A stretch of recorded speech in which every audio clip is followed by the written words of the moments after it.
and play us our short video with Zoom meeting instruction. Due to COVID-19, this meeting will be conducted as a Zoom meeting pursuant to the provisions of Assembly Bill 361, which suspends certain requirements of the Brown Act. This meeting is being live streamed on the Ccta website. The chair will call upon members, staff, and other speakers by name. Please speak clearly and state your name before giving comments or remarks. Persons participating via Zoom with their cameras enabled are reminded that their activities are visible to viewers. Members participating by Zoom wishing to speak should physically raise their hand and unmute their mic when called upon. Members should mute their mics when done speaking. Citizens participating by Zoom wishing to speak should use the Raise Hand feature or dial *9 if participating via phone, and the chair or staff will call upon them at the appropriate time. Citizens will have 3 minutes to speak. After 3 minutes, staff will lower their hand and mute their mic. Participants via phone will be called upon by the last 4 digits of their phone number. It is requested that public speakers state their names and organization, but providing such information is voluntary. Written public comments received in accordance with the teleconferencing special notice for public comment guidelines are printed on the meeting agenda. If authors of the written correspondence would like to speak, they should raise their hand and the chair will call upon them at the appropriate time. All written correspondence received after that and during the meeting will be entered into the record. A roll call vote will be taken for all action items. Thank you for participating in a meeting of the Contra Costa Transportation Authority. Okay, and if we could then, Christina, have a roll call, if you would please call the roll. Absolutely. Member Allen. Here. Member Haskew. Here. Member Hernandez. Present. Member Mitchoff. Member Obringer. Member Parikh. Yes. Member Ross. Present. Member Stepper. Here. Member Storer. Here. Vice Chair Nowak. And Chair Anderson. I'm here. Okay, All well, right. thank you for that. And so we're going to now move on to public comment. Christina, have we received any written public comment yet? No, we have not. Okay, and if there's anyone here who would like to make a public comment, this is for anything that is not on this evening's agenda, but under the purview of the 680 corridor, I would certainly invite you to virtually raise your hand, or as I always say, wave madly at me, and I will try to see you. And I am not seeing any hands raised virtually, nor am I seeing any flailing of arms. So we are going to move on to our consent calendar. We have one item on the consent calendar, and that is the approval of our minutes from our February 9th, 2022 meeting. Is there anyone who would like to make any changes, comments? We have to remove the approval of the minutes. Okay, and I'm not seeing any comments, and I do have a motion. Do I have a second? Yes. Well, Okay, so a first by Karen Stepper, a second by Luella Haskew. And if you could please, Christina, do a roll call vote. And note, we've got Sue Nowak. Welcome, Sue. We're just starting on the minutes. Sorry for a few minutes to be late. No, not a problem. We're just doing roll call on the approval of the minutes. Okay, thanks. Okay, Member Allen. yes. Member Haskew. Yes. Member Hernandez. Yes. Member Mitchoff. Member Obringer. Member Parikh. Member Parikh. Yes. Okay, thank you. Member Ross. Present. But actually, Yes. Yeah. come on, we know you're here. That was his yes. Okay. Member Storer. Did you say Vice yes, Chair- Robert? We couldn't hear you. You're Yes. okay. You're very quiet. That was my big boy voice. Okay, there you go. Vice Chair Noack, Yes. and Chair Anderson. Yes, as well. Okay, so we're going to move right on to our So I first. didn't vote on the minutes. Oh, did you see Councilmember Stepper, Christina, on your list? Yes. I'm voting And, yes. Yeah. It may have been when I was saying we couldn't hear Robert, so I apologize if that caused the confusion. Okay, now we're going to really move on to item 4, which are regular agenda items. And the first item is going to be informational, presented by Stephanie Hu to provide an update on our Innovate 680 program and project. Good evening, Chair and committee members. Can you see the slides okay and you can hear me well? Yes. I see nods. Great. So good evening. My name is Stephanie Hu, Director of Project at Ccta and also the Innovate 680 Program Manager. And I'm here to present this item, which is to provide an update on the projects under Innovate 680. So this slide should look very familiar to you all. It's a program goal slide. We just thought it'd be good to touch upon it every time we meet, so to remind ourselves of what we're doing and trying to accomplish under Innovate 680. The program is a performance-based program with comprehensive corridor-wide approach, and the goals include improving safety, connectivity, efficiency, reliability on 680 while preparing the corridor for the future, as well as providing accessible mobility options to encourage mode shift and improve air quality along the corridor.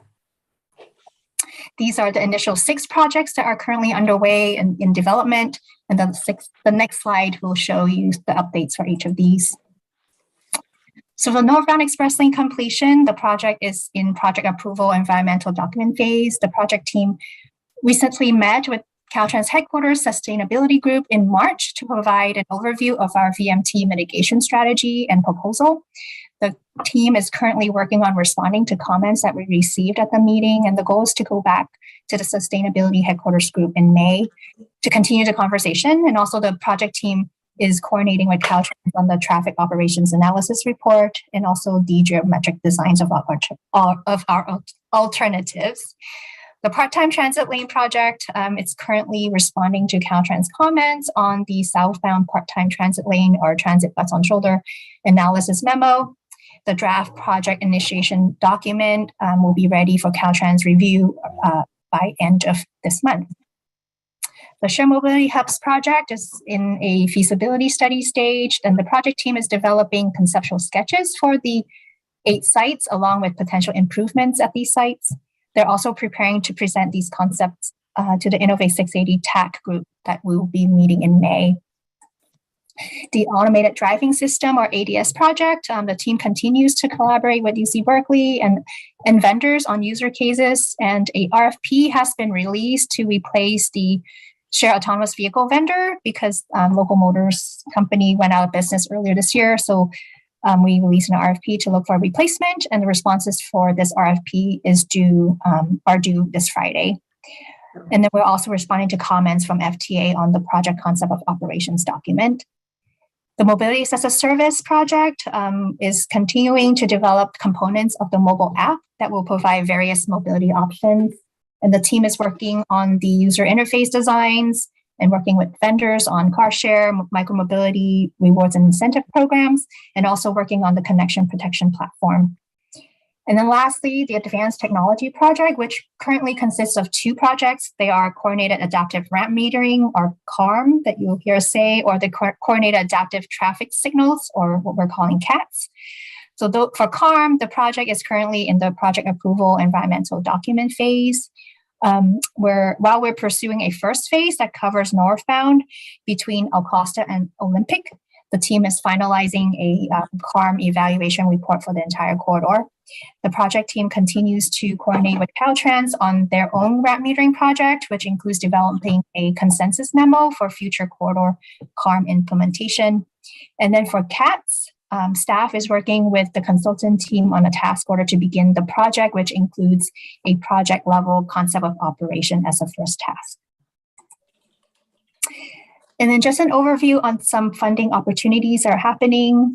First, we submitted a application for the Transit Intercity Rail Capital Program, or TIRCIP, application in March for the I-680 Express Bus project. And the express bus will be operated with zero emission hydrogen buses and would be a one-seat ride express bus service between Dublin Pleasanton BART station and the Martinez Amtrak station, with limited stops at the shared mobility hubs at Bollinger Canyon Road Park and Ride and Walnut Creek BART station. The application was led by Ccta, but we work collaboratively with County Connection and LAFTA as partnering agencies on the application.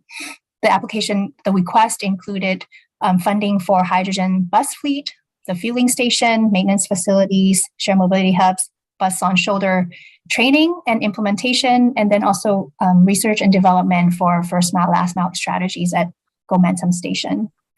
The second funding opportunity that we're pursuing is, that CCJ is pursuing with our local jurisdictions, is the OBAC 3 funding for a countywide connected smart signals project. Part of this larger countywide project will cover some of the coordinated adaptive traffic signals, or CATs, under Innovate 680. The OBAC 3 outreach efforts have been ongoing with our 4 subregions, our technical coordinating committee, TCC, and also the local jurisdictions. Nominations for projects are due to MTC in September, and MTC will have project selection by January of next year. And then lastly, as part of MTC's regional strategy and going after funding opportunities under the federal bipartisan infrastructure law, or bill, CCJ will be submitting an application for the National Infrastructure Project Assistance Grants Program, also called as MEGA. The regional strategy is to coordinate the Bay Area funding requests and applications, so to avoid Bay Area agencies in competing against ourselves. So CCTA and MTC staff have been coordinating on a grant application with a corridor approach for I-680. The MEGA grant application will include funding requests for projects under Innovate 680, and also the active transportation elements around Iron Horse Trail and the Contra Costa Canal Trail, and the next phases of 680 for interchange improvements. And the application is due in late May. And with that, I'm done with my slides, but I'll pause for questions if you. Okay, great. Then let me bring down my slide so you can see. Thank you. Okay, Stephanie, great presentation overview of what we've been informed of for the last couple of years now. So questions by anyone on our committee? Is there anyone who has any comments, questions about the grants, about the direction we're going? I am not seeing any. Have we received any written comments, Christina, from anyone about this presentation, this agenda item? No, we have. Okay. We have not. Okay, and then I would open it up to the public.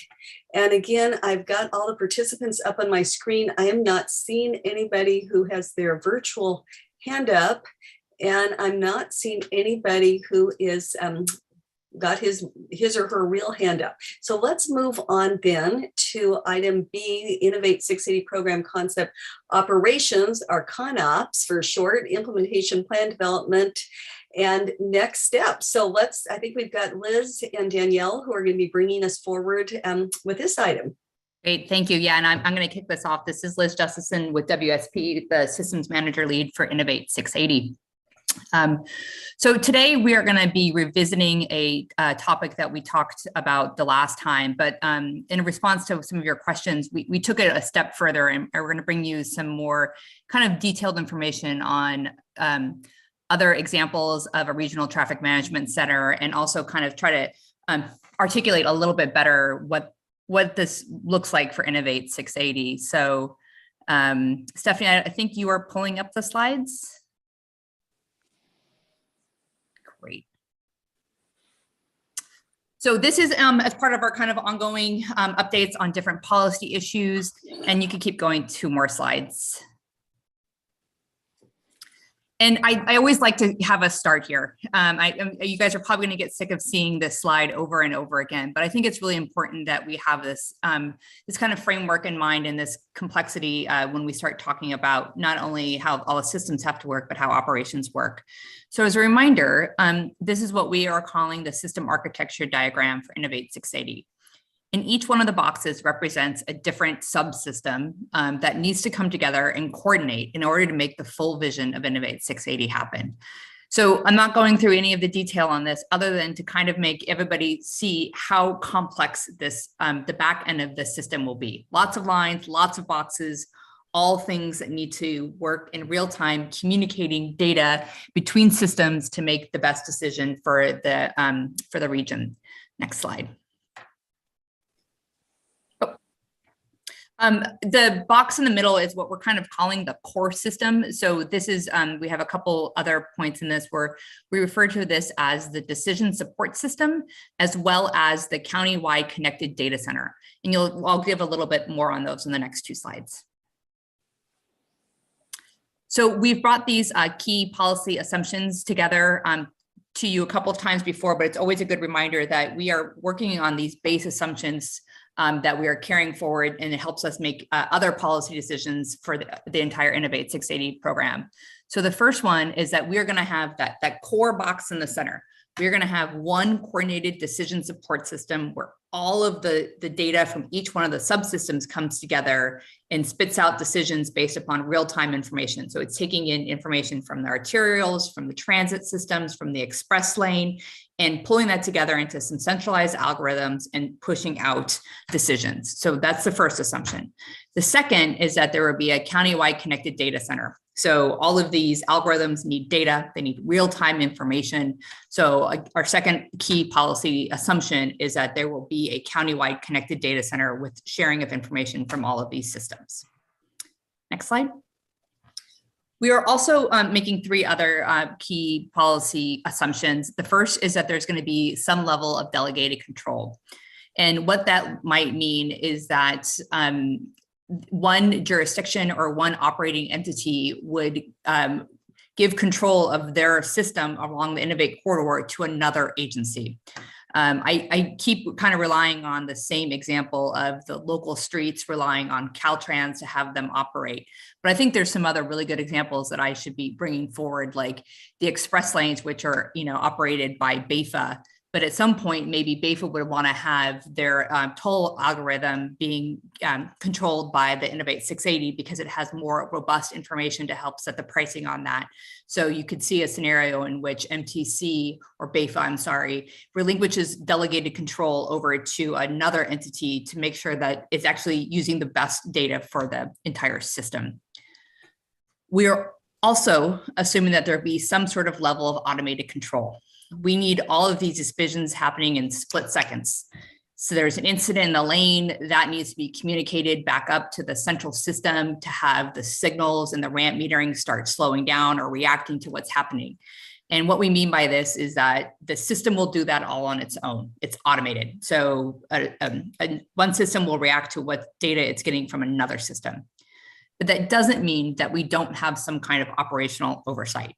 So our third one on this piece is that we assume there will be some sort of operations center. There will be human beings who are overlooking the system, seeing how it's going, making corrections when it's not going right, supporting when there's incidents, and making sure that the jurisdictions are coordinating on the corridor. So I just want to keep those key policy decisions in mind as we go forward. Next slide.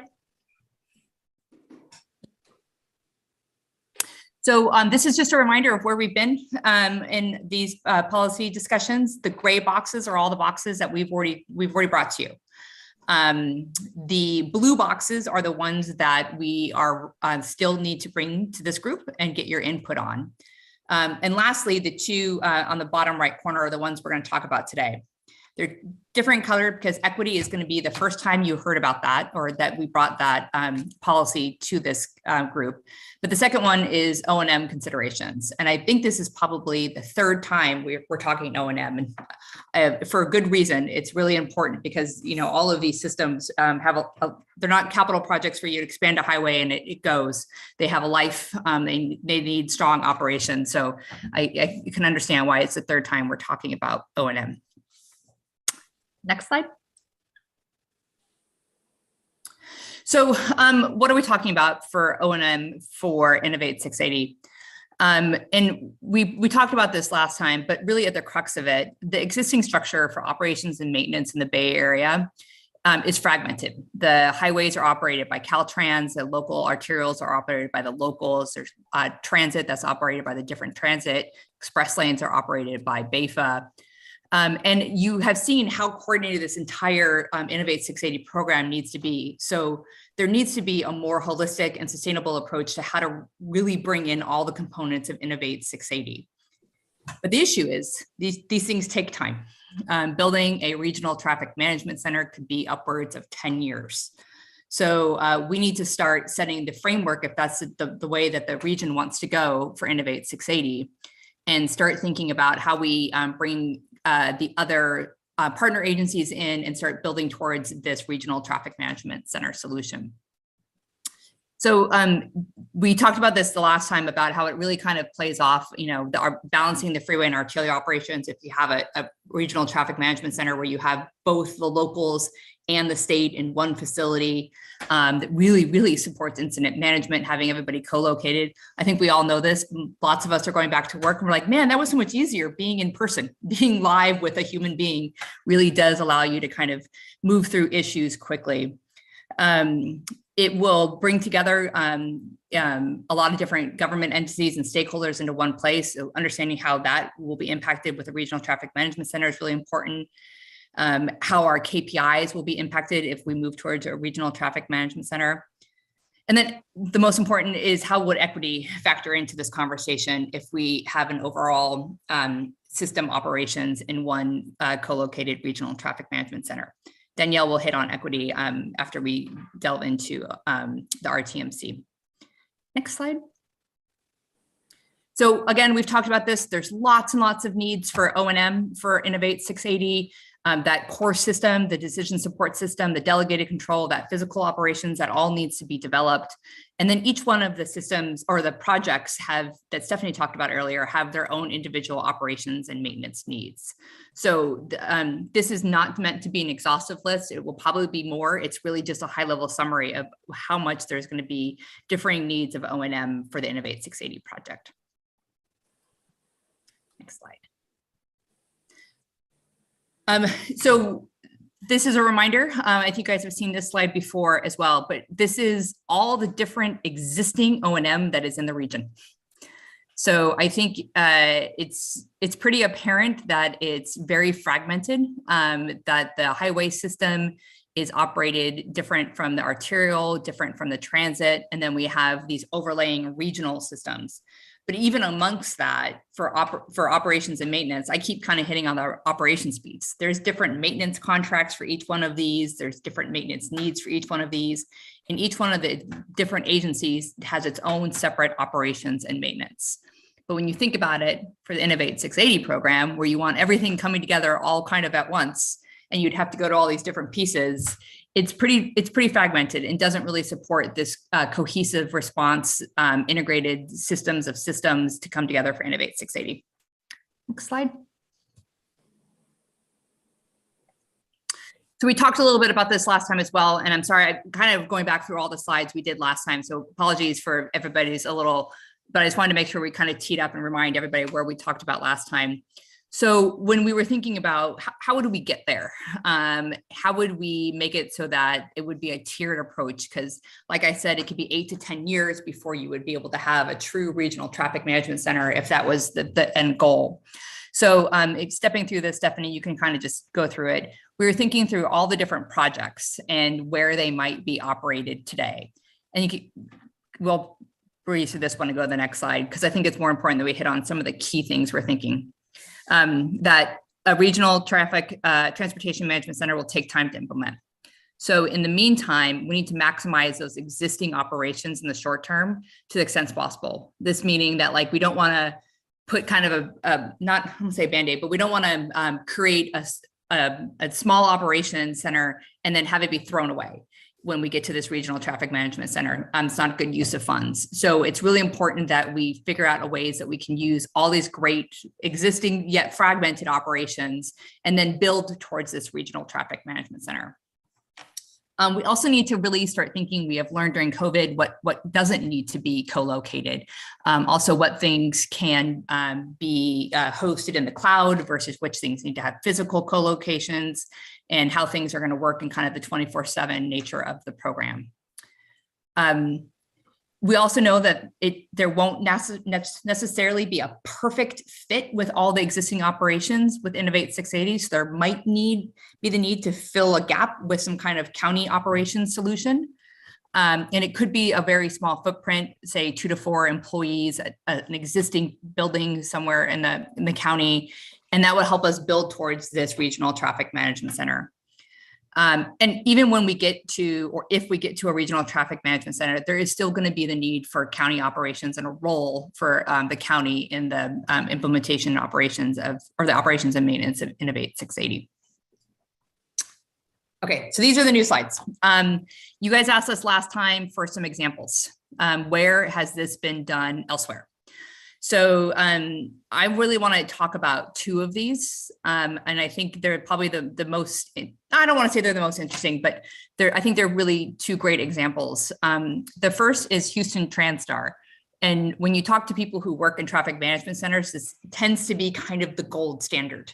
It is one of a kind. And what they have done, similar to Innovate 680, is looked at some metrics to see what was the benefit cost ratio for implementing this regional traffic management center that has the city of Houston, the county, Metro County Authority, and TxDOT, all co-located in one facility. And they found a benefit cost ratio of 8.2, which is pretty darn high. So they really saw that they had a great return on investment when they looked at emergency response, travel delay, fuel cost, everything that comes along with saving when you're actually able to get traffic moving smoother. The second is Honolulu Joint Traffic Management Center. This just opened up about a year ago. And it's a little bit different than some of the other ones in that it has the Department of Transportation, Honolulu Police, Honolulu Fire, Honolulu Rapid Transportation, the state, and 2 other agencies in there. So they really took a different lens that it wasn't just transportation, but it was a lot of the other emergency response partners that they have in the city and county of Honolulu. So it's a much more expansive facility. And they've really kind of built the whole center with an eye towards population growth and traffic growth. So it was very forward thinking in how they arranged and set up who their partners would be in the Joint Traffic Management Center. I'm not going to jump into all the other 4 ones. Happy to talk about them in any more detail or get anybody more detail on those. But on the next slide, I want to show you just kind of more, there's more examples. In addition to this, there are a number of these all throughout the United States. So this isn't a new line of thinking. This is definitely a trend that we are seeing. And each one of these has varying levels of integration.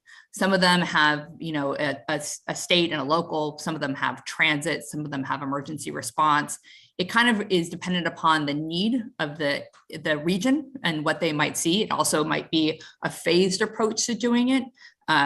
Albuquerque is very along those lines, that it's a phased approach that they're bringing in different agencies and operations as it expands. They kind of started with the core, and then they're layering on new partners to expand and make it really a true regional traffic management center. Next slide. So when we looked at all these different examples, there were some kind of key benefits that came off, and we broke these into 3 different categories. But the first is kind of what's the benefit for the driver? So there are definitely travel time savings, improved traveler information, and then reducing incident response times for incidents. All of this results in a better experience for the end user of having better travel. The second row is kind of what's the benefit to the agencies, and things we were hearing were shared cost savings, less duplication of effort, and then more capabilities when it came to actually how all their systems came together. So this was something that was interesting to see, that people felt more comfortable when there was a physical co-location, that they felt better with their systems kind of coming together, because there was, again, kind of accountability and people you could meet with and understand how your systems were working. And then lastly, more of some of the benefits, like at a regional level, that you can get emergency responders having access to video from city and state. It seems a little bit minor to have listed there, but it's really actually critical for our first responders to have better data and better access to what's going on when they're responding. So kind of having a one-stop shop is great. People noted the person-to-person contact just improves overall coordination, and then their ability to plan for events. We talk a lot about incident response, but incidents encompass both not planned and planned. So the ability to come together in one center to plan for something that might be coming up and give travelers better information for that. Next slide. Okay, so the very beginning of this, maybe it's a year and a half ago, we went through a couple of different user scenarios. And this was to kind of make sure we were articulating how this might work and make sure everybody was seeing it from kind of both the systems perspective, but really how will this work for the end user? So we came up with 6 scenarios, and today I'm going to walk through just one of them. So this is a commuter who's going to travel by transit. So they get up in the morning and they open up their app. And on the app, they see travel information, including cost and differing options for those costs and travel times for those different options. They decide that they're going to travel via transit. So they get to a shared mobility hub and store their bike, and they get on a bus. The bus goes along the city streets, and the signals are nicely timed for a smooth ride, and they're able to get onto the on-ramp where they take the HOV lane, HOV bus bypass lane, and then quickly enter the freeway and see that 680 is pretty congested. So they decide, the bus decides that, or the system decides that the bus should be taking the part-time transit. The bus then arrives at BART, allowing commuters to board the train to their final destination. And lastly, the app closes by telling you that you've arrived and, you know, kind of closing out your trip. So next slide, and you can kind of pop through these quickly if you want, Stephanie, is we showed this before a couple of years ago or a year ago, which was as you are going through this scenario, here are all the different pieces of the system that need to coordinate to make that happen. So again, this is why it's really important for us to understand how many pieces need to come together, because every single one of those red boxes represents a system that needs to communicate with the centralized decision support system and the countywide data center in order to have one system getting enough information from the other.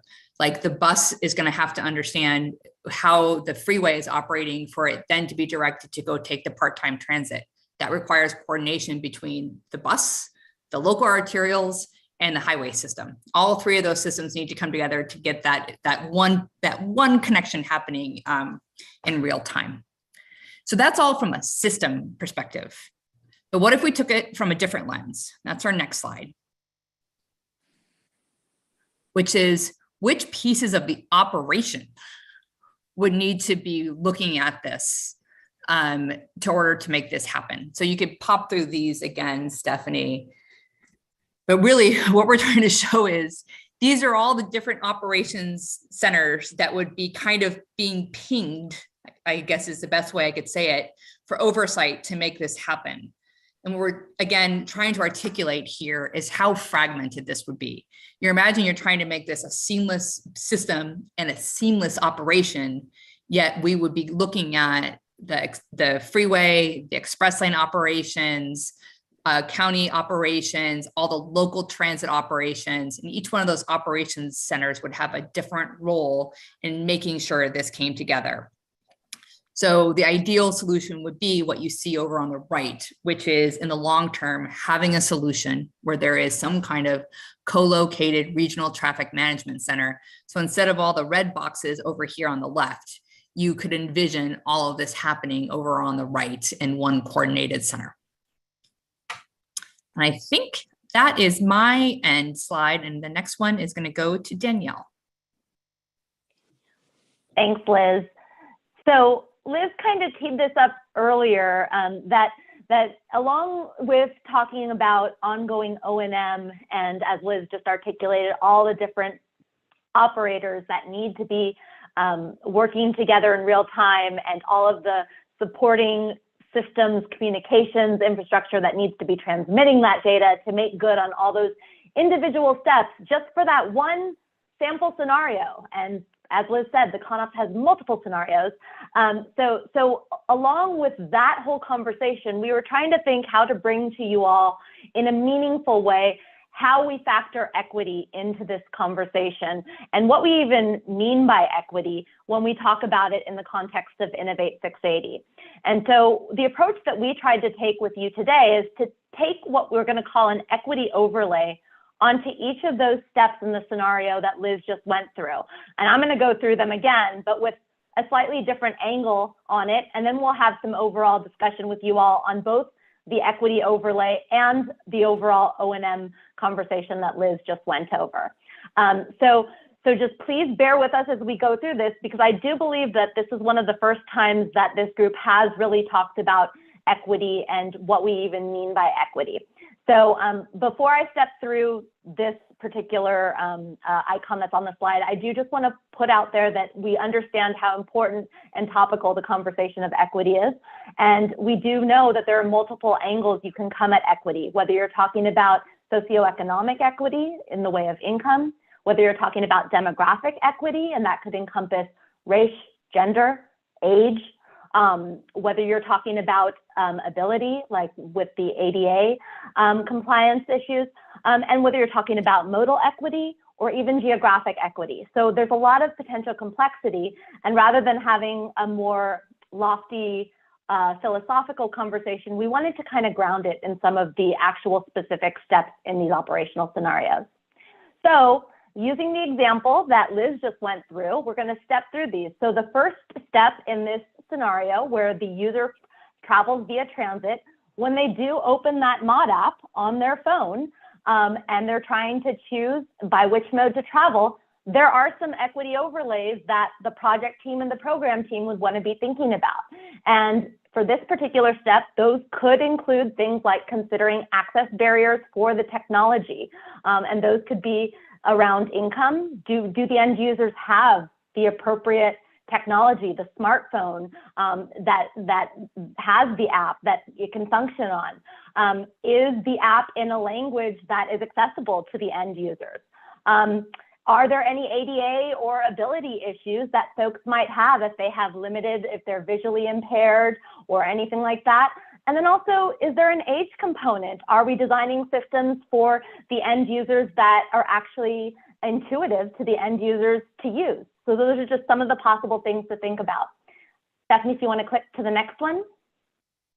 So the next step, as Liz articulated, this particular person decides to travel to the shared mobility hub, and that bike is stored safely. But in doing so and thinking where the mobility hub is located, how are we thinking about the geographic equity of that particular shared mobility hub location? What sort of modal equity comes into play when we think about the different connection points and first mile, last mile services that are offered? Along with that, for the end users, are these shared mobility hubs located in communities of concern? Are there certain vulnerable or disadvantaged populations that we really want to be making sure are accounted for and have access to these sites? All those sorts of things are possible ways to overlay equity into that particular step. Next, click, Stephanie. So then for the next component, where the bus then travels on the coordinated city streets where the arterials are synchronized, and the bus then merges to take the HOV lane to enter the freeway. Well, in doing so, what about thinking through the geographic and modal equity as we select those arterials that are coordinated? Are those arterials going through communities of concern? Do we need to be thinking about how the lights are timed to allow for proper pedestrian crossings, especially if some of those communities are having folks of a certain age that are traveling more via foot rather than driving? Are there additional considerations from a modal equity standpoint relative to the transit signal priority pieces that we need to take into account? So all those different ways of thinking about the arterial operations integration and how that bus actually makes it onto the HOV lane. Next step, Stephanie? So then the bus is on 680. And what would bringing an equity lens to this component possibly look like? Well, in addition to, of course, thinking through the geographic and modal equity for the transit lane itself, you also probably are going to be thinking about the riders on that bus and thinking about some of the socioeconomic and demographic attributes of those folks. But perhaps you're also thinking about that more broadly for the rest of the facility end users and how those folks may be impacted. So just another possible way to bring equity into that conversation. Next click, Stephanie.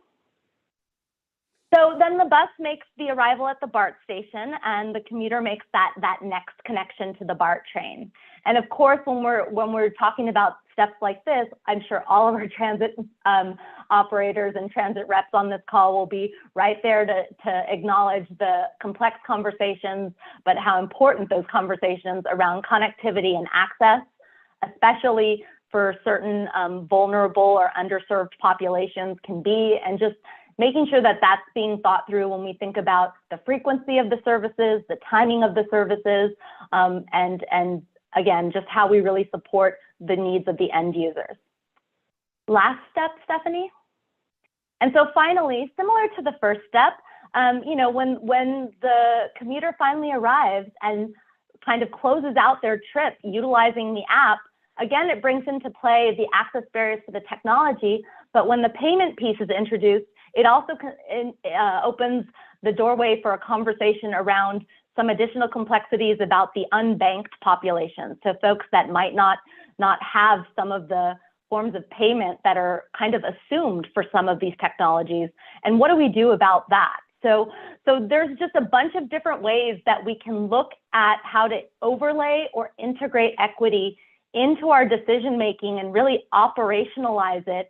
And that has implications for the overall program, but as well as each of the projects that are brought together to support that comprehensive operations. You know, all of the projects that Stephanie went through earlier and that Liz showed in the systems architecture that connect up to bring the whole program to fruition. So I know that was a lot, but hopefully this at least tees us up for some good dialogue on our next slide. So Stephanie, if you want to go to this slide. And so Chair Anderson, this is where we'll take your assistance again, because we do have these 4 questions and I'm happy to read through them, or you can, but we have some specific questions around equity and around O&M and this Regional Transportation Management Center conversation that we wanted to make sure to have with you all today, so we can factor that in to the work we're doing on developing the implementation plan for the program. So I will take a pause there, and Chair Anderson, however you would like to handle this, would you like me to read through them? No, or well, would you like to read through them? Well, I have screenshot them, so I've got them, and I'm thinking, well, let's go through one at a time as we have done in the past, and let's take off the screen share only because it's hard for us to see one another. It's much better this way. So first question is going to be, how should equity be taken into consideration when thinking about operations for the Innovate 680 program? How does this relate to the way your agency is thinking about integrating equity into its overall operations? So this is a big issue for a lot of us, when, you know, certainly from the county, as we're looking at our Office of Equity and Justice that is supposed to be coming forward. These are some of the bigger issues we're looking at. For those of us who sit on County Connection, we spend a lot of time already thinking about equity because we have some of our free routes are in disadvantaged communities. And so we're already addressing some of the equity factors that way. But how about anyone else? You know, transportation is something where sometimes we hear complaints, for example, about toll lanes. You know, when they went up, they were the Lexus or the Cadillac lanes, and only the wealthy are allowed to go in them. And so in the past, there was discussion about, should you have, you know, scaled rates, or do you just say, hey, everyone benefits when one more person is in the express lane, because that frees up the other 2 or 3 lanes that are there. So comments about equity and how you might view it with your city or other agencies you're affiliated with. Robert, thank you. Great, thank you. Candace. So going back to County Connection, we have a Title VI that we look at, and that helps us get through disadvantaged areas. Will this be similar to a Title VI? Maybe that Danielle or Liz? So I can first field that, and then I'll ask Tim Tim Hale to also supplement. So I think while we'll be taking into consideration, of course, some of the same things as Title VI, like you heard me say at the beginning, I think depending on how we choose to define equity or use a working definition of equity for the Innovate 680 program, it might open us up to considering some additional angles of equity, whether that's bringing in some of the modal or geographic components, in addition to some of the ones that are immediately implied by Title VI. So Tim, I don't know if you have more that you would like to add or expand upon with that. Yeah, I guess Tim Hale, the Executive Director of Ccta, I think that what I'll add is that, when we're using actually state and federal funding for a lot of these projects, we're actually subject to a lot of the Title VI requirements as it is. And so we do evaluate a lot of the impacts to, communities of concerns and disadvantaged communities as we're evaluating the environmental impacts of the projects. And so a lot of that's being addressed as we look through as we're going through project delivery for each and one of these single projects. So I think the question here is there's a lot of new, technology projects that we're looking at, for example, like mobility as a service. And those are some, you already heard a couple examples of why mobility as a service is really important to address some of the equity concerns, especially if they don't have a mobile app or if they're an unbanked customer. And those are the types of conversations that we are having around some of the mobility as a service project. And I think we are all taking all of those things into consideration as we're kind of looking at each of these individual projects. Great, thanks, Tim. Robert, did you have anything else you wanted to add? No, I just want to make sure that, because Title VI has very specific guidelines that we would follow. This is outside of what Title 26. You're looking for things that we might have missed or need to look at along the way. Is that correct? Yeah, I think this is a free for all. Okay. Yeah, whatever we think of. So, okay, well, let's go on to Deborah. Deb, what have you got with your experience on BART? You deal with this all the time. Yeah, so I'm not sure that I have a lot to add here because, the way I'm looking at this, and I really had to sit and think about this question. The way I'm looking at this is that we have, many of these transportation providers already address this in their own way. BART addresses this in what we do. We have discount BART tickets that we get that are actually managed through the Clipper program for a whole variety of different discounts, even including a low income program that MTC helps fund. And then, we're talking about buses, and we have bus agencies that are managing, the equity portion. And I'm thinking financial equity, but I do think that, it was mentioned by Robert, the project equity. And as we do projects in different communities, so it sounds like Tim sort of, kind of has that in front of his mind. I'm not sure what other equity considerations enter into this other than, the services that this program is going to provide itself, which is, the mobility as a service, and the express buses are being not run by this program. Am I correct in that? Or the express bus is being run by another bus agency? So the express bus service will be actually operated by County Connection, right? Or as part of the I-680 express bus project. Right. And so I think they have their own equity considerations that they bring into it. So how you bring this all together into the equity conversation, I'm not sure that I have a whole lot more to add other than the discount programs. And I think, if we want to talk about that, I can talk about BART discount programs. We believe you. We know that we know they exist. Yes, they're there. Okay, great. Thanks so much, Deb. Sue.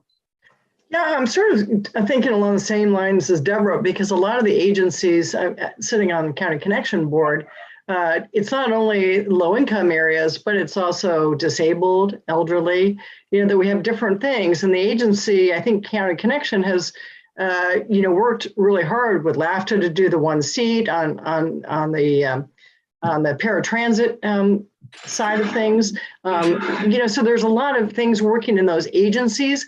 And I think that the coordination piece is really much more technology, making sure that there is a cost factor involved in, when you're making that choice on how you're getting from point A to point B. Technology, language, cost are, in my mind, sort of the primary things that a coordinating center would have to worry about, and the agencies themselves really spend a significant time on all the actual transit situation. I think we'd have to worry about it, the mobility hubs and things like that. But for an operations center, it's really technology, access to the information, cost, and language would be my thought process. Okay, great. Thanks, Sue. Okay, Melissa, Mayor Hernandez, welcome. Thank you. No, and I think Sue just stole my words about technology and also language. But for me, I would feel I want to add is to be able to get it to the right individuals, right? And so language is huge because at least in Dublin in the Tri-Valley, and I know I'm on the Alameda County side, but we have one of the most diverse, one city and then two diverse counties, probably in Northern California. And so I always say that working with nonprofit organizations, because the folks that really need the help go through the nonprofit organizations to be able to get the assistance that they get. And so it's important for us to be able to get the right people so that we can get the right message out to the people that really do need it.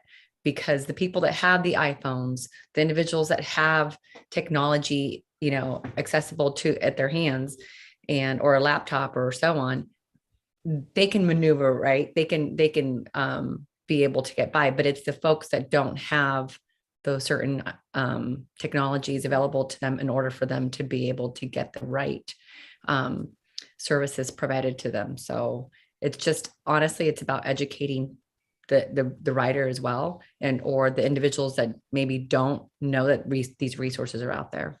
And that's great, Melissa. I think it's something we've certainly learned through COVID is you identify your trusted partners and who do people listen to, particularly in our very diverse immigrant communities where they may not trust government or they may not feel comfortable in a different language. And so, crossing both the language issue, but then finding the trusted partners and sort of the trusted destinations. If we're trying to provide access to medical centers or to senior centers or to schools, rely on those partners, rely on the destinations to say, here's how you get here. And it's a sort of a backwards thinking, not how do we get you, the person, onto transportation is this alternative, but the end location. How do we get you here? Mark.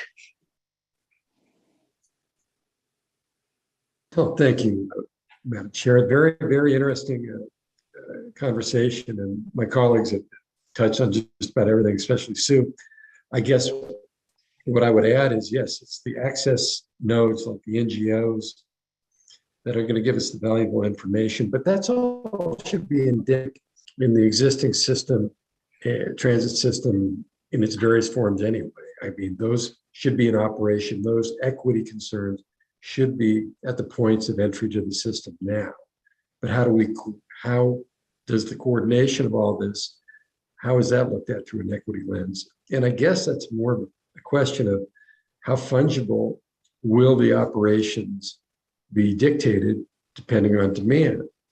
The entry points, the access, whether it's by technology or banking, that's, I think, a broader question that should be solved by all the agencies anyway that we're coordinating. But I think it's going to have to be a fungible system that looks at equity and where that demand is naturally and organically generated, and how can it be equitably served. And I guess that's all I can Okay, great. Well, thank you. And Bill, you just had your hand up and then you took it down. I was about to call on you.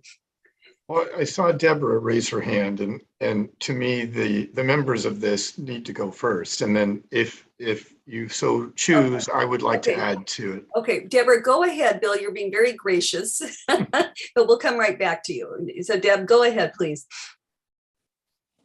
But you have to unmute yourself because I'm not going to read your lips and interpret for you.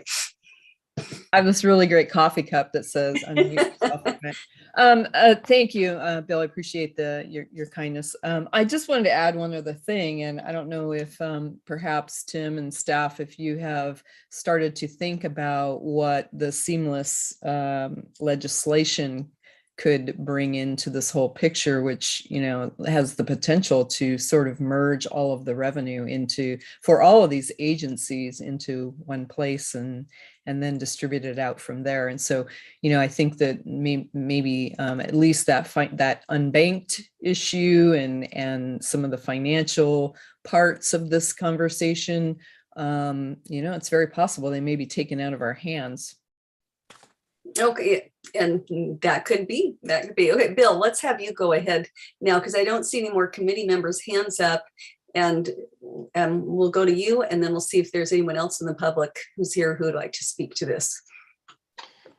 Thank you. I appreciate the opportunity. I just wanted to give a perspective of how the operators and 2CTA work together in collaboration and how equity really is the center. So as board members of County Connection, those of you know how fundamental equity is to everything that we do. And Title VI is really sort of a fundamental thread that cuts through everything that we do.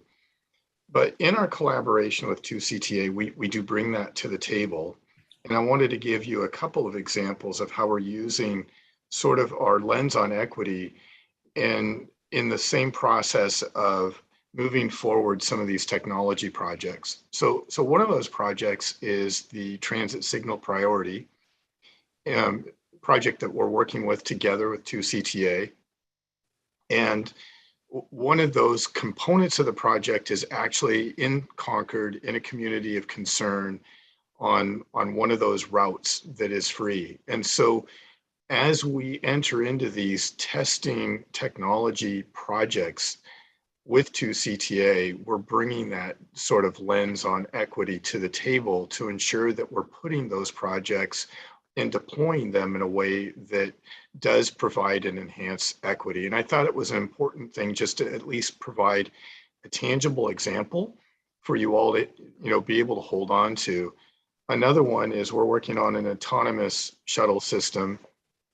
It would also be in a community of concern in Martinez and providing transportation for those in need to the county hospital. So again, we're testing a new technology. We're looking at a unique deployment of a new technology, but we're also doing it in a way that enhances equity. And so as we continue our collaboration on these wide varying projects, I just wanted to provide a couple of examples and a level of assurance that that's really our approach and our mindset to it. And I don't know if that's helpful or not, but I thought I would throw that out and let you know about it. And I think that's great, Bill. And as we were on 3CTA preparing our legislative packet, you know, just the majority of our writers certainly qualify as being in, you know, populations where we really want to see ensure some equity and appropriate assistance where needed. So thank you. Deb, did you have another comment or is your hand just still up? Okay, Tim, let's hear from you.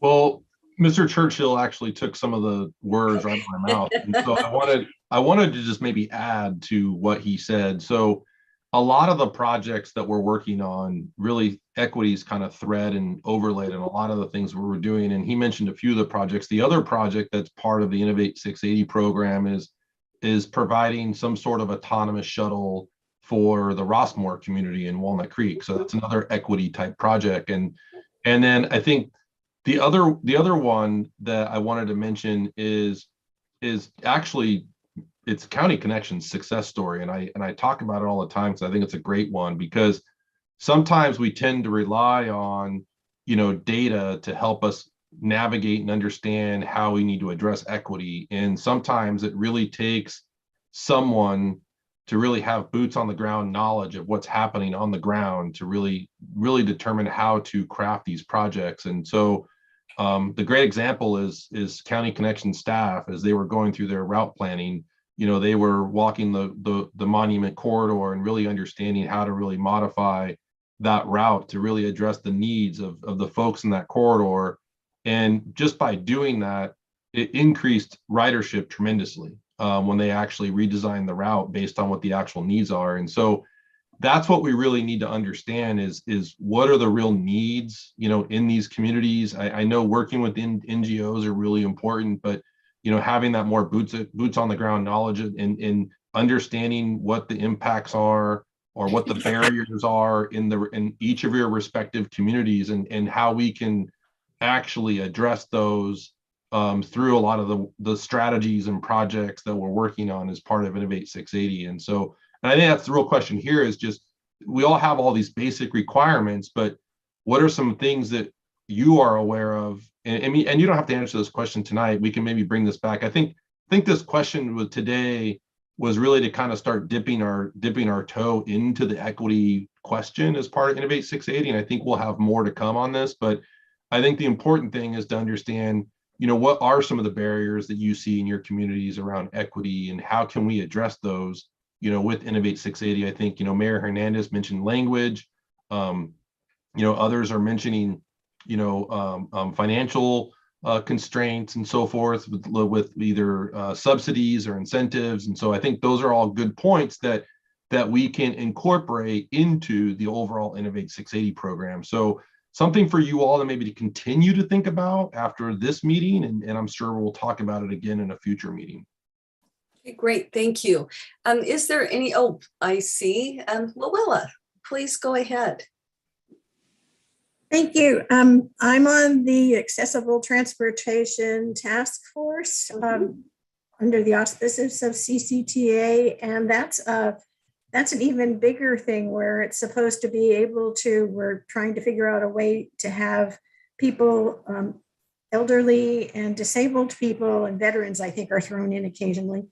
Well, we put them in carefully, but the point is that it is to have a service where it's door to door and have all the additional services that they need, i.e. if you're going to a grocery store, helping you get your groceries out of the cart and into your house. It makes all this is very exciting to me, but it also adds another layer of can we include this other program that we're already trying to put together into this definition of equity and what we can be concerned about.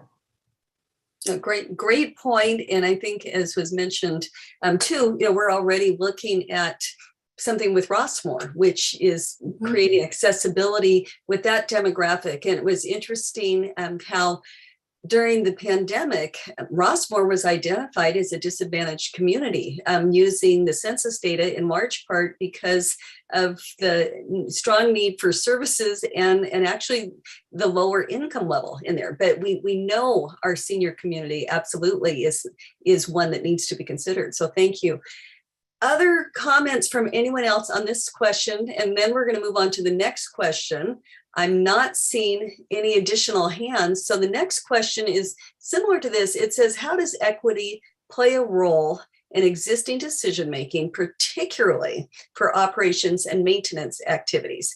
And I think we've talked a lot about operations already, how existing we're doing a lot of looking at equity and how each of our transportation agencies in particular and policy committees are looking at equity.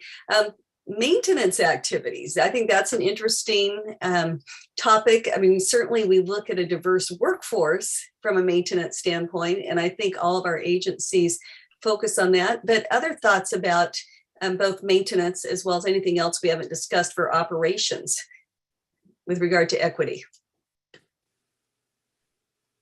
Sue. And I'm not even sure if this makes any sense, but when we're talking about maintenance and you've got these arterials that are feeding into 680 and things like that, you may have buses operating on certain arterials in cities or jurisdictions that, from an equity standpoint, may not have the financial capability to fix those roads that we're all of a sudden putting excess traffic on.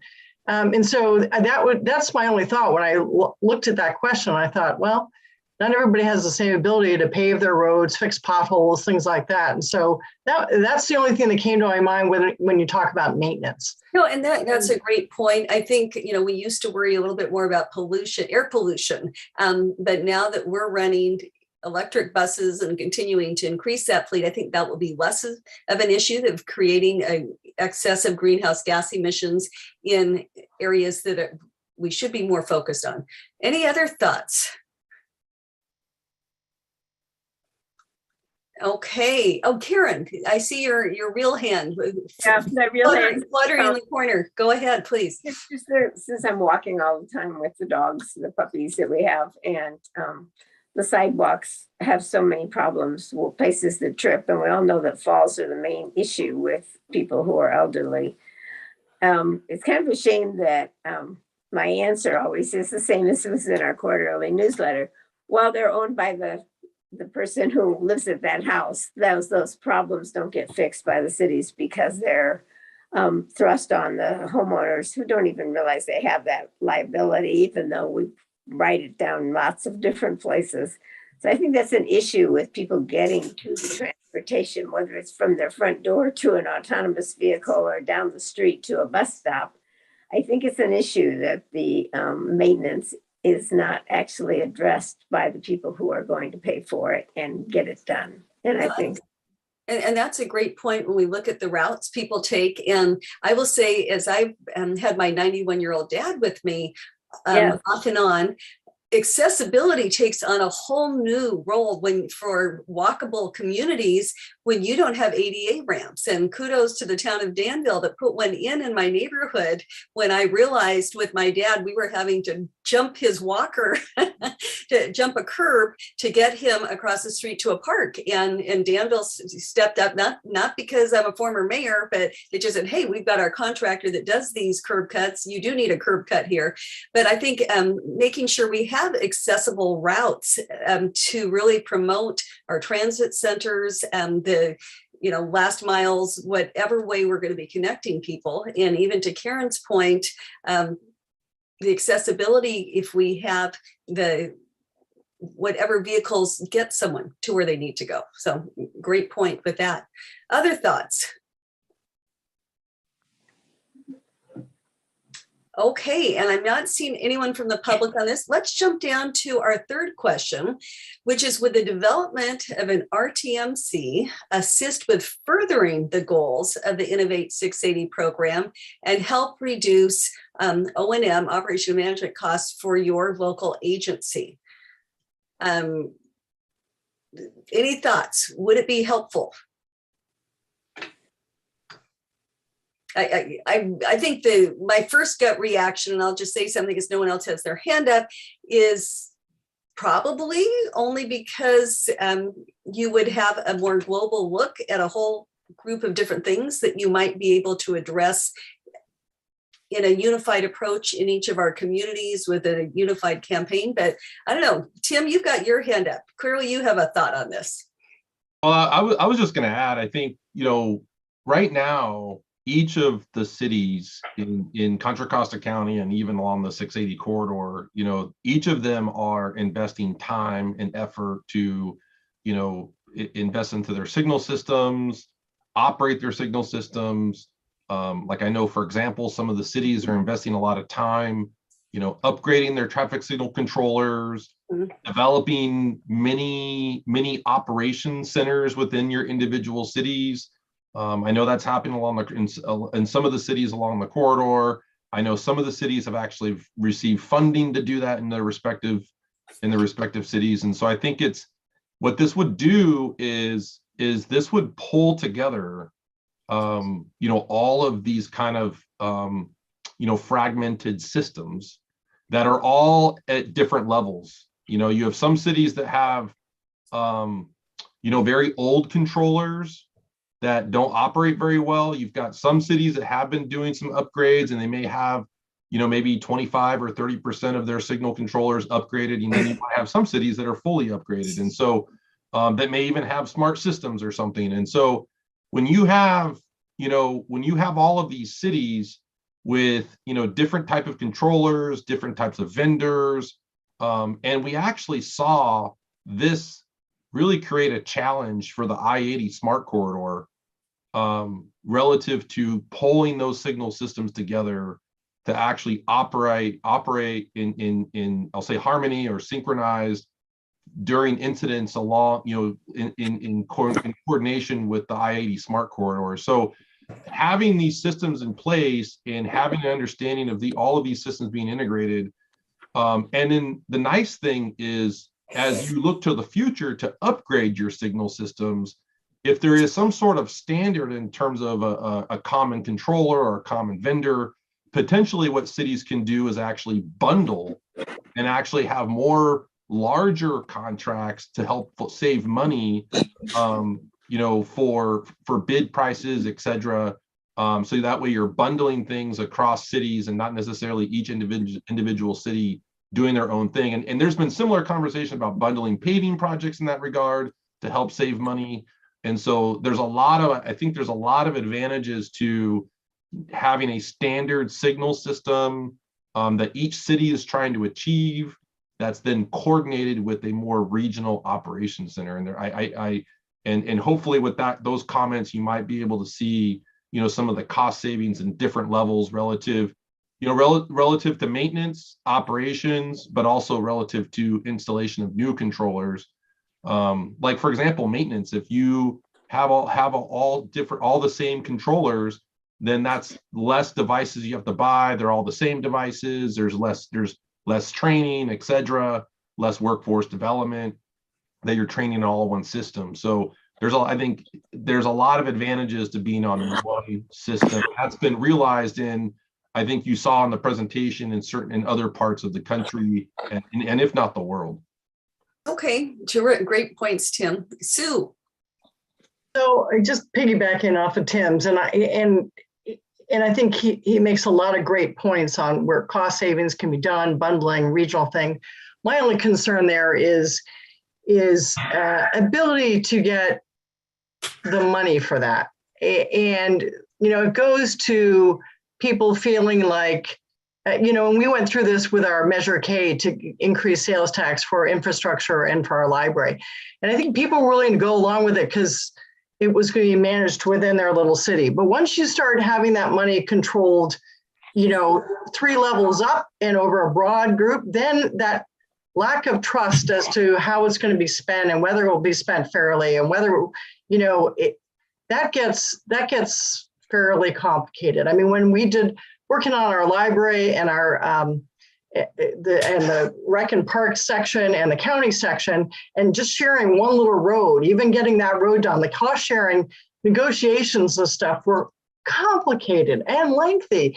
And so trying to do that on a regional basis, you know, that just worries me because I can see a lot of people saying, I'm not going to vote for a tax at this big level that's going to theoretically fix my lights. When I know if I give it my money to the city public works, you know, they'll get it done because I can keep an eye on those guys. So that's my only concern. I mean, I think the concept is a good one. Economies of scale, bundling, all that stuff is great. Just in a practical sense, will it actually work? And I think that's a great point. I know one thought was if we get a mega grant, hopefully not having to go to the voters for it, then it would make a lot of sense through that mega grant to fund some of those. But there is that citizen trust issue and, you know, and still a certain mistrust of other people controlling signalization on local roads. I mean, that's still something that I think each of our cities will be concerned about. And I'm just thinking ongoing maintenance. You know, we talked about a mega grant that's sort of for the, you know, the operations center and things like that. But, you know, you're going to have ongoing maintenance and that, you know, well, you could get grants, but whether that money gets distributed on an equitable basis, I mean, that's going to be Yeah. I can just hear the, the voices coming at me. So that just concerns me a little bit. Yeah, no, good. Although I will say, for example, the county does signal maintenance for some cities, like for Danville. The county does their signal maintenance. So there's already that model that works pretty well, because you're not having each city having to have their own public works division maintain those. So anyway, not that everyone loves the county, how we do it, but we try hard. Okay, Deb, go ahead. I think it's an interesting idea, and I think it's worth pursuing further and moving down this road. Look, regionalism is in the air in the Bay Area, and we're kind of seeing this in a lot of different places. I mentioned the seamless and combining fares for people to get from one place to another among all agencies. I'm also hearing, mergers and acquisitions are in the air among transit agencies. That talk is in the air.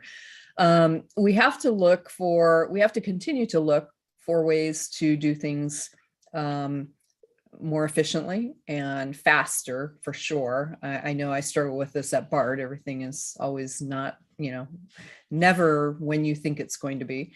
And I think that a concept like this, especially when we're talking about in our county, where we have really a lot of really small cities, that we could achieve some economies of scale with bundling these things in projects. I think it's worth looking at, and I think it's going to take some new thinking and maybe a lot more collaboration. And I'm having flashbacks of people having anxiety over taking money from the Walnut Creek BART station and putting it into fare gates for the whole county.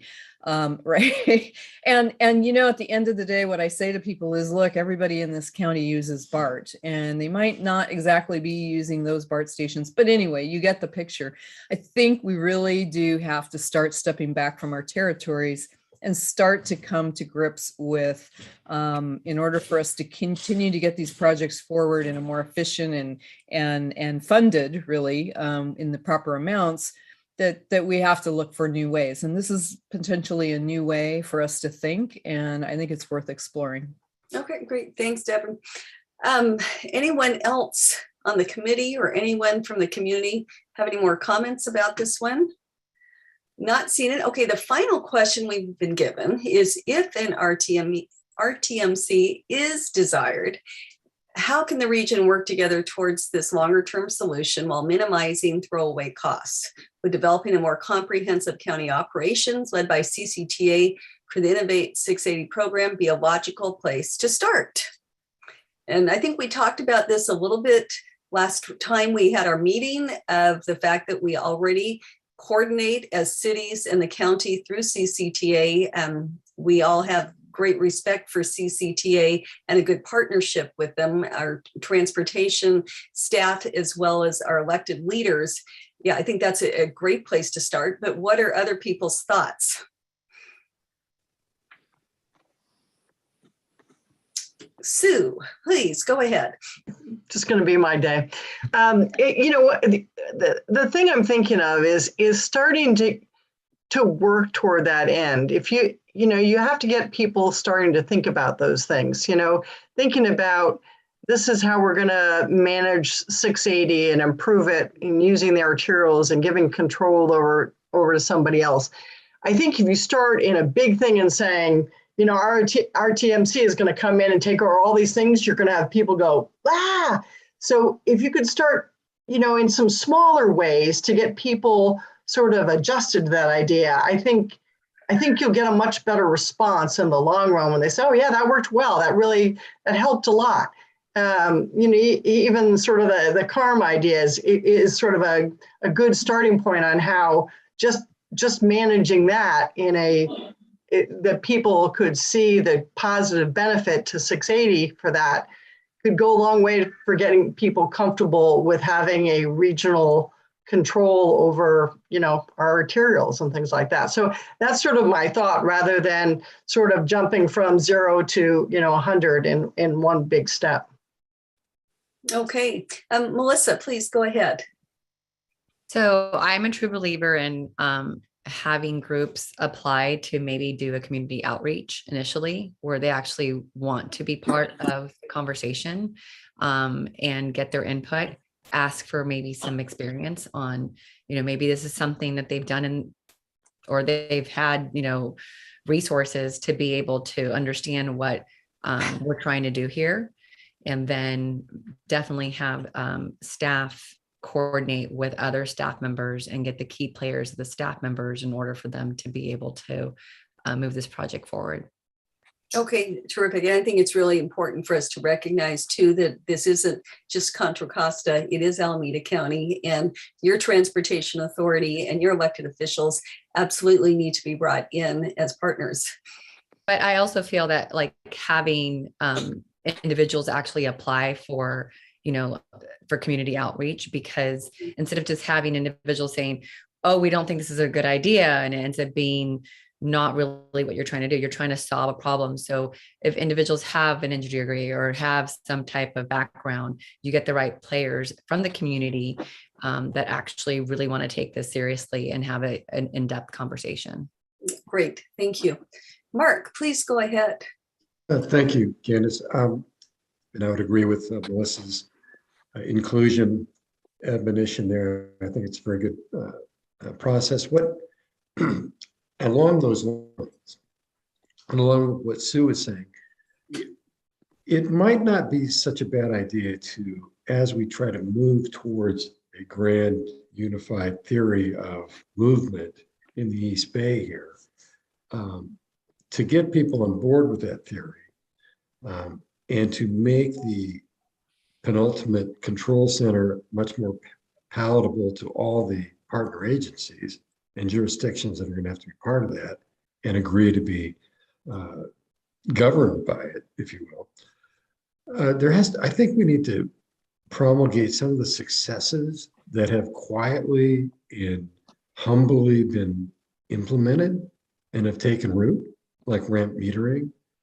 There have been successes when you look at the overall holistic thinking that has gone into what we have now and what we're planning for in the very near future. I don't think the public had, or our fellow colleagues that sit on the elected boards, have a real grasp of exactly how has this type of overarching thinking benefited us. And I think we're inert in it. We get it. We see it. This is all second nature to us, to a lot of us. But to our colleagues on the boards and to the general public and to the stakeholder groups, they may not see that the coordination does have benefits. And I think there should be some aspect of that where this is what we've done. See how well this coordination, sub-coordination has worked. We're trying to enrich that. I think you get the idea. Great, thanks, Mark. Great suggestions. Deb, please go ahead. So those were great comments. The last three from Mayor Hernandez and Mark, and even from Tim and from you, Chair.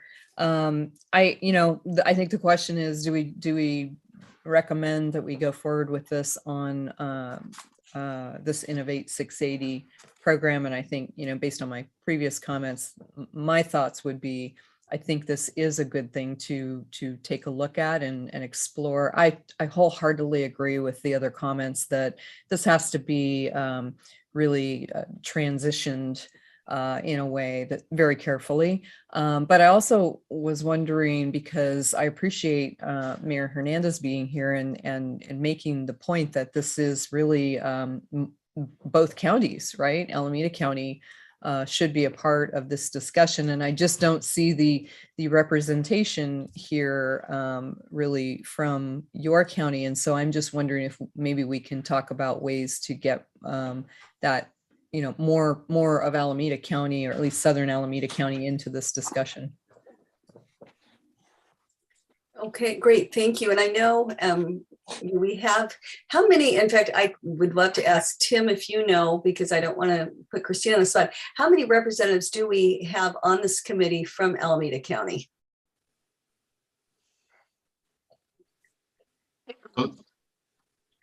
Is it really just one? Because I thought we had Mayor Brown, but I thought we Two. Yeah, I know Carla's been here before. There's two. Okay. Yeah, it's the two representatives, Mayor Hernandez and then her alternate as well. And so we have two that represent Alameda County on the PAC for Innovate 680. Okay. Well, and I will say there is feedback that also comes out of our Tri-Valley Transportation Council. And the Tri-Valley Transportation Council is the cities of San Ramon, Danville, Contra Costa County, Alameda County, and then Dublin, Livermore, and Pleasanton. And so we touch upon some of these factors as well as funding issues. And this would be a great place as we proceed to focus on some of this with the TVTC. And recognizing too, the Tri-Valley area does a tremendous job of lobbying for federal dollars, for going back to Washington together and really identifying key projects, which has been so successful over the last 20 years for those of us who have been involved in it, in really being able to say to Washington, hey, we're, this many cities and counties working together, and they're much more inclined to award funding for that. So let's jump back to you, Tim, and then we'll go to Tim. We've got two Tims. I'm sorry, Tim Hale, your hand was up first, and then we'll go to Tim McGallen. We've got too many Tims tonight. I will graciously pass for the moment and let Tim McGallion make his comment. Okay, Tim, Tim McGallion, you go ahead as the elected official here from Concord, please. All right, fantastic, and good to see everyone. I know I'm kind of the new guy in the room, but of course, all familiar faces at this point. So just some quick things. Of course, excited to hear what is going on and trying my best to fully get up to speed on everything you guys have done. And again, correct me if you covered this, so apologize. But in some cases, I guess what I'm hearing is kind of there this equity piece of among the cities as everybody's trying to get prepared. Is that kind of being looked at as kind of the most important piece before you flip the switch and say, hey, we're going to do this in the bigger kind of section of, okay, innovate all of 680 and we're ready to go. And so again, I'm trying to make sure I understand that correctly, because maybe while we're doing it, other places just can't put it together, or the technology is not the same. So is that something that is being looked at in terms of making sure that everybody just doesn't feel completely overwhelmed because some places are ahead of the other? And then also, of course, as the elected officials are trying to move into this space and they're trying to understand it and they're trying to see if they want to be on board, as certain cities are coming on board within their cities, maybe before it goes live regionally, everybody can kind of start pointing to something. Hey, we're seeing success. This looks like it's working on a smaller scale, to then turn on regionally. And so I guess that's where I see, like, there can be a number of successes, and even if half of the projects start going through that are getting pushed out there. I know, again, kind of between kind of my neck of the woods that we're working on, it feels like it would just immediately flow into what you guys are trying to do on a larger scale, which is fantastic. So I'm excited to kind of see that coordinated effort. And then my last piece too is kind of this other kind of question that goes out there that says, okay, so I love the idea of a truly coordinated effort. And so then if, of course, we see a success in a coordinated effort, and then I know that Supervisor Anderson, you just mentioned what's going on in Tri-Valley, will we finally actually find a way to pull more resources under that coordinated effort around transportation to get more done, instead of having too many different offshoots, too many different silos as it relates to transportation throughout the entire Bay Area? And so could this be that thing that helps kind of reinnovate Bay Area transportation as you guys are trying to move down this path? So, will this end up actually showing greater good? Great points. And I think, Tim, in the early days of this committee, we were going through a lot of how do we all come together and focusing on this? How do we give up the signalization coordination on our own roads? How do we, give up the concept that some people don't really like to have metering lights on their on-ramps because it backs up traffic. So there's a lot of that of coalescing, coming together, and how do we make it work? And fortunately, the model of CCTA, where we have worked so effectively for regional county grants and supporting one another's project is invaluable. And similarly, you know, the Tri-Valley Transportation Council has been in effect for, I don't know, probably 30 years. And it doesn't bring in a lot of money, but enough that we coordinate quite a bit. But I think a lot of what you're saying too also goes back to the benefit of having this regional mega grant, where so much of the money from the infrastructure, you know, bills coming out of Congress demand that you have this equity lens and demand that you're, you know, hitting all of these factors that might be very hard for some of our communities to hit. But as a region, because we are so diverse, we would be able to check all of those boxes. So in the long run, I see the cities, all of us benefiting tremendously by having this regional approach, besides just the fact that 680, you know, goes all the way through Contra Costa County, Alameda County, that we're focusing on right now with Innovate. So Yeah.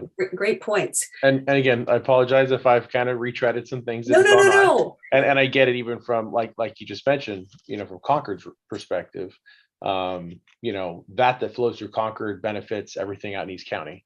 And so, you know, being connected, it helps regionally. So. No, thank you. No, we appreciate your perspective. Thank you. Okay, Tim Hale, you're up. Well, I just appreciate all the great comments about this question. There's been a lot of good discussion here. And, you know, one of the unique things about the Innovate 680 program is really this. It's this policy advisory committee, as well as the different levels of collaboration that we have in kind of the institutional or governance that we've set up around the program. It's never been done before.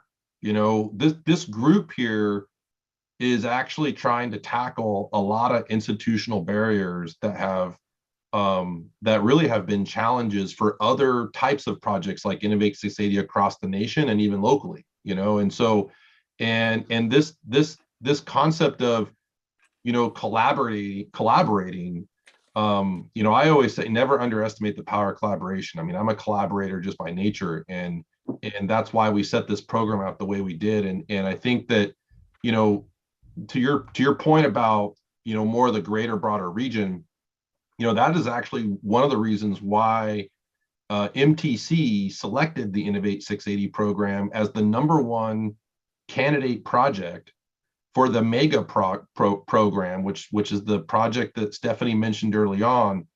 That's a really big deal. So MTC did this federal regional strategy, and they looked at about a dozen programs in the federal infrastructure bill, and they looked at the mega large program, and they said, this is the project, right? And the reason why this is the project is because of the level of the collaboration that we have, not only at this level, but also at the greater level with Alameda County. And so, like, for example, on the Transit Intercity Rail Capital Program project or grant, you know, we coordinated with Valley Link, and we actually incorporated Valley Link into that program, and actually are funding the clean energy hydrogen production plant in Tracy as part of that grant. And so I think that really comes from the greater level collaboration that we are having with Alameda County through the I-680 corridor partnership. And so, you know, we meet quarterly with Solano, Contra Costa, Alameda, Santa Clara, and we talk about this project. We talk about Innovate 680. We talk about how we can broaden and expand it across the entire corridor. And so a lot of those things are, you know, really, really important. And the fact that we've pulled together this network or program of projects is also a very unique aspect of the program throughout the Bay Area. There's no other program like this in the Bay Area where you've got 6, 7, 8 projects working together to implement a single vision. And that's actually the other reason why we got selected for the mega program, because that program, it specifically calls out that it's looking for a network of projects that work together to improve congestion in the corridor. And then also, how does those network of projects actually improve the economy in that region too? And so that's an interesting question that we're looking at as part of the grant. So, and I think to your point about, telling our story. I think, we've got a really good public outreach team. Lindsay Willis, our Director of External Affairs. And I think what's really interesting about that is we did this travel behavior study. And I know we've done some presentations to you about the travel behavior study. But what was really, really interesting about that is, there was 1,000 respondents as part of that travel behavior study that basically raised their hand and said, we want to be more involved with the Innovate 680 program. If you have something for us to do, or if you have another question for us, or if you have a pilot project, we are ready to support you and be right there, boots on the ground, and help you implement some of these creative strategies, right? And so I think that's also a really, really, really important indication that we've got public that want to be part of the program. And that will help us kind of tell our story, to help implement the overall program, the overall vision. And so I think it's really exciting to see all this kind of come together and kind of see the fruits of our labor kind of start paying off, in terms of MTC and the greater Bay Area region. Look at our successes, look at our project, look at the collaboration, and start and also see it as the model, for the Bay Area as we're kind of looking forward, because these are the types of projects that are going to be successful in the future. Because as Member Allen mentioned, everyone's looking for integration, everyone's looking for collaboration, and so and we've been working on this for 2 years, way ahead of everyone else, in the Bay Area, and it really shows. And I know there hasn't been a lot actually happening in the corridor just yet, because we're in the planning phase, we're in the design phase, we're in the project delivery phase, but it's all coming in the next couple of years, 3 years. A lot of the fruits of labor, a lot of these policy decisions will actually be able to see those real impacts in the corridor relative to how is CARM going to impact the corridor? How is the smart signal system going to impact the overall operations coming down to the corridor? So it's really exciting. I as I was listening to all of you talk, it got me excited about the things that we're doing and the collaboration that we're doing as part of this group. Well, thank you very much. We're glad our enthusiasm is wearing off on you. Okay, any other thoughts or comments about this? And then we'll go into our final wrap-up item, which I think at this point we're going to turn over. And I'm just making sure there aren't any comments from the public. Mark, is your hand up again? I think it is. Yeah, I was just going to tell Tim, thank you for the generous comments about this committee. And we're going to surprise you, because at our next meeting, we're actually going to write the code to control all of this. Okay. So I'll contribute. The first part of the code is 1. So that's my contribution. Anybody wants to add a 0 or Here's 1? a 0. Okay. There we go. See, Perfect. we got to go. But and Chair Anderson, this is Danielle. We do have a couple of wrap-up slides. Yes, I was about to agenda item. I was going to turn it right over to Danielle after Mark's comment. So Danielle, please take us to our wrap-up public comments, future agenda item slides, if you would, please. And it's actually just before that. So we just wanted to kind of put a bow around this great conversation, and all the last comments that you all made and Tim made, and the excitement is the perfect segue into where we wanted to leave you with where we go next in terms of all of this great feedback on these policy issues that you've given us today, and how we translate that into our next steps on moving forward on the implementation plan development. So Stephanie, if you want to go to the next slide. So again, this just lets you know we still got some more issues that we're going to be bringing to you all. And this O&M conversation is not a one and done. And the funding piece, which you all have articulated today, is something that definitely will continue to stay on the radar, and we'll be coming back to you all on. Next slide, Stephanie.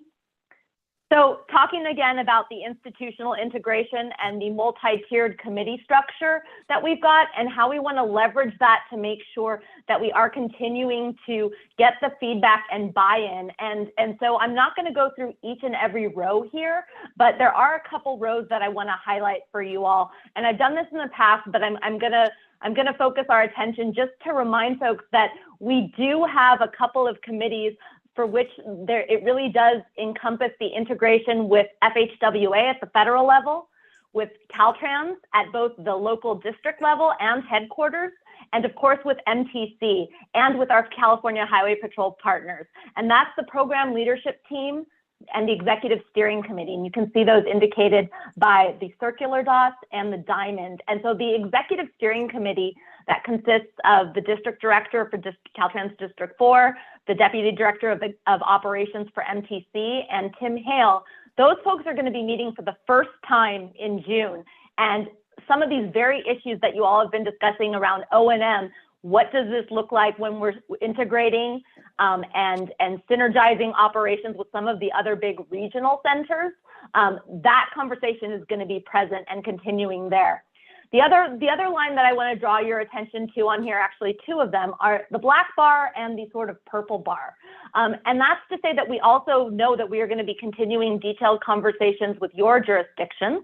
And so the black bar is indicative of some upcoming individual meetings that we're going to have with your staff. So we're going to be meeting not just with the TAC rep, so we have the technical advisory committee that meets, but also closing that gap with your city managers and public works directors so that we ensure that that communication about what we're doing here on the program, some of these conversations around O&M issues, and some of the key policy assumptions Liz was referencing earlier around delegated, automated control, really making sure that we are hearing everybody's concerns and building towards some sort of agreement of how we can move the needle in a collective fashion to make this work.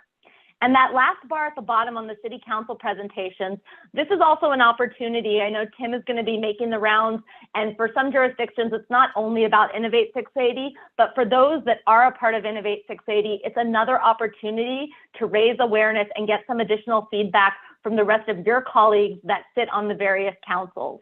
So this is just another look ahead from a stakeholder engagement perspective to all the different venues and opportunities that we have to communicate externally, solicit feedback that helps us move the needle internally so that we have an implementation plan that actually moves us forward towards making good on this operational vision that you heard us articulate today.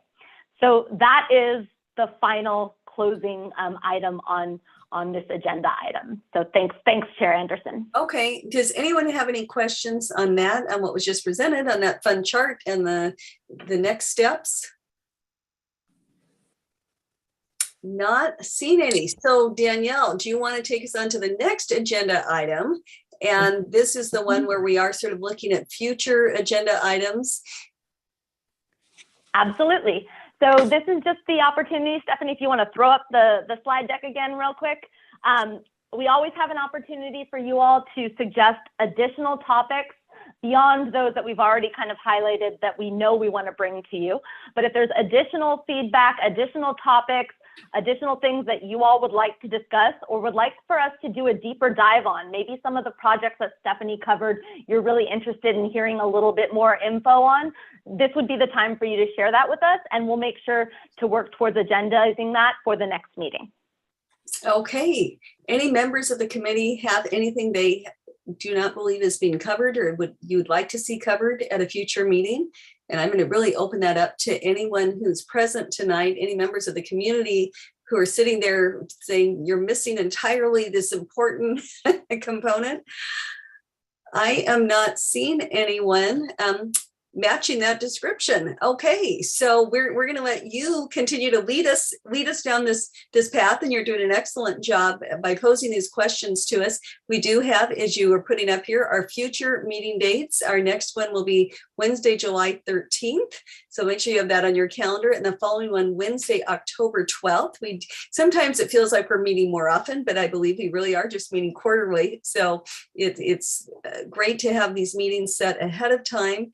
And then the only thing we have too is some correspondence communications, the Innovate 680 newsletter. Anything anyone wanted to highlight with that? I am not seeing any hands. I want to thank everyone for being here this evening, for your great participation, great feedback. It's always fun to be here with all of you. So we will stand adjourned until our July meeting.